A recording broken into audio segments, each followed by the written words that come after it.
Shalom, Bapak Ibu Saudara yang dikasih dan diberkati Tuhan.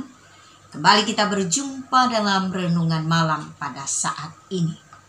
Bagian firman Tuhan yang akan kita renungkan dari 2 Samuel pasal 6 ayat 1 sampai dengan 15. 2 Samuel pasal 6 ayat 1 sampai dengan 15. Dan saya akan membaca ayat 14 dan 15. Demikian firman Tuhan dikatakan. Dan Daud menari-nari di hadapan Tuhan dengan sekuat tenaga. Ia berbaju efod dari kain lenan. Daud dan seluruh orang Israel mengangkut tabut Tuhan itu dengan diiringi sorak dan bunyi sangkakala. Saudara-saudara, dalam bagian ini saya mengambil tema merendahkan diri di hadapan Tuhan. Kota Yerusalem yang menjadi tempat kediaman raja rasanya kurang lengkap tanpa kehadiran tabut Tuhan. Menyadari hal demikian, Daud berencana memindahkan tabut Tuhan itu dari Kiryat Yearim. Dan ia didukung di 30.000 orang Israel pilihan. Tabut Tuhan yang sudah lama 20 tahun berada di rumah Abinadab dalam 1 Samuel 7 ayat 1 dan 2 diangkut ke Yerusalem disertai iring-iringan manusia yang menari-nari. Tapi saudara-saudara, di tengah perjalanan pukulan dahsyat Tuhan menimpa Usa, salah seorang anak dari Abinadab yang mengawal tabut Tuhan itu sendiri.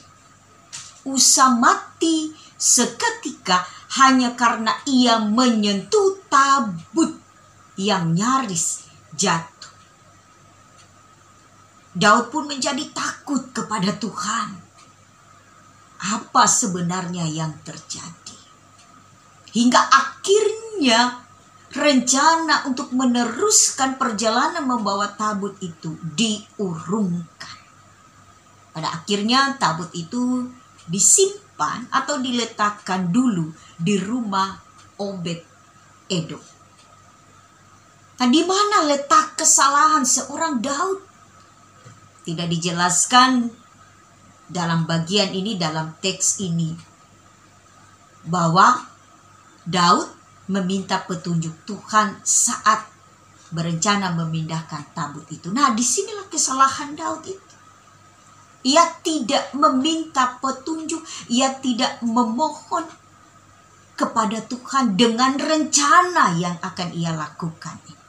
Ini kesalahan, letak kesalahan seorang Daud. Maka sekalipun diiringi puluhan ribu orang, diiringi dengan tari-tarian, diiringi dengan puji-pujian, sesungguhnya Tuhan tidak berkenan hal demikian jika Daud berjalan sendiri tanpa memohon, meminta pimpinan Tuhan. Karena yang Tuhan inginkan dalam segala hal, dalam segala sesuatu yang Daud lakukan, ia harus meminta, memohon petunjuk daripada Tuhan. Apakah itu sudah kehendak Tuhan atau masih belum kehendak Tuhan? Nah, ketika Daud menyadari, maka pada usaha pemindahan yang kedua tabut Tuhan itu, Daud menunjukkan rasa hormat dengan mengubah liturgi atau susunan perjalanan, susunan kegiatan hal yang ia lakukan dalam membawa tabut itu ke Yerusalem, yang mengiringi pemindahan tabut. Daud menggunakan pakaian keimaman, yaitu baju efod, dan mengatur korban persembahan secara konsisten sepanjang jalan menuju Yerusalem. Ayat 13 dan 14 dalam bagian firman Tuhan saat ini. Dan tidak kalah penting, rasa takut kepada Tuhan itu menjadikan Daud melakukannya. rasa sukacita yang mengawal keseluruhan pemindahan tabut Tuhan. Rasa sukacita itu juga menjadikan seorang Daud bersedia merendahkan diri di hadapan Tuhan dengan menari-nari. Walaupun hal tersebut dipandang hina di mata Mikal anak Saul, yaitu istri Daud sendiri. Tetapi Daud melakukan hal ini untuk Tuhan. Ia menghormati Tuhan. Ia takut akan Tuhan. Daud melakukan hal ini hanya untuk kepujian bagi nama Tuhan. Dan disinilah Daud menunjukkan sebuah keteladanan seorang pemimpin yang mengutamakan Tuhan di dalam segala hal. Seorang pemimpin yang tidak mengandalkan kekuatan, kemampuan, kepintarannya sendiri, tetapi ia mengandalkan Tuhan. Karena walaupun ia memiliki kekuatan, ia memiliki pengikut beribu-ribu orang, bahkan mungkin berjuta-juta orang. Jika ia tidak mengandalkan Tuhan, maka pekerjaan yang ia lakukan akan menjadi sia-sia.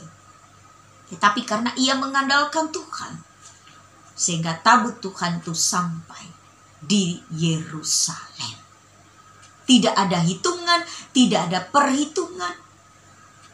Ketika ia mau melakukan apa yang ia ingin lakukan bagi Tuhan. Artinya tidak ada kata hitung-hitungan. Oh, nantilah Tuhan. Nanti Tuhan. Nah, saudara-saudara, apa yang kita pelajari dari bagian ini? Ketika kita pun dipilih dalam bagian masing-masing tugas, tanggung jawab, pekerjaan yang Tuhan beri bagi kita, kita diingatkan seperti Daud yang pada awalnya tidak di dalam kehendak Tuhan. Ia lupa merendahkan diri di hadapan Tuhan. Ia melakukan sesuai rencananya. Maka ada kegagalan di tengah perjalanan.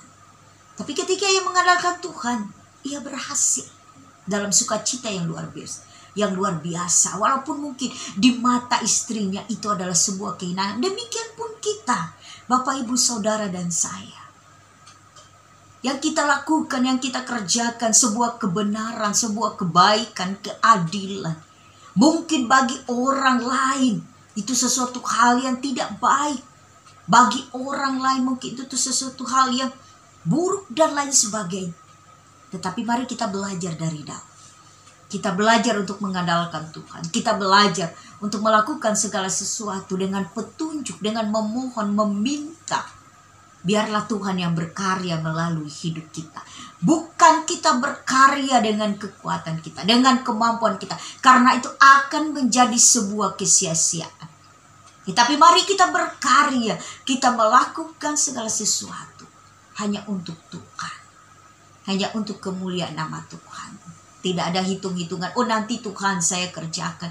Nanti Tuhan saya lakukan. Saya mau lakukan dulu sesuai kekuatan saya. Nanti saya lakukan sesuai kehendak Tuhan. Tidak demikian. Walaupun mungkin di mata orang lain itu tidak berarti. Tetapi jika itu kita lakukan untuk Tuhan, maka itu pasti akan mendatangkan sukacita. Akan mendatangkan berkat kebaikan. Tidak hanya bagi kita, tetapi bagi orang-orang di sekitar kita. Maukah saudara dan saya melakukan apa yang seperti Daud lakukan? Itu tergantung pada diri kita, iman kita masing-masing. Tuhan Yesus memberkati. Amin. Kita berdoa. Terima kasih Tuhan untuk firman-Mu yang menyapa kami pada saat ini. Tapi sungguh kami menyadari sebagai manusia penuh kelemahan, keterbatasan, maka dosa.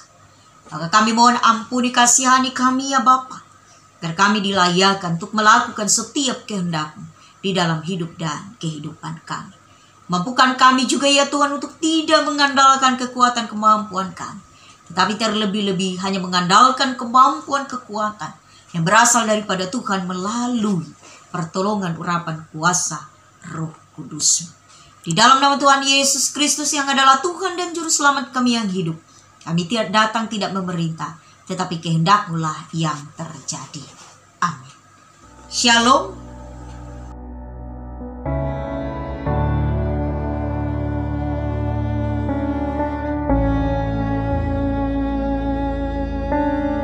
Tuhan.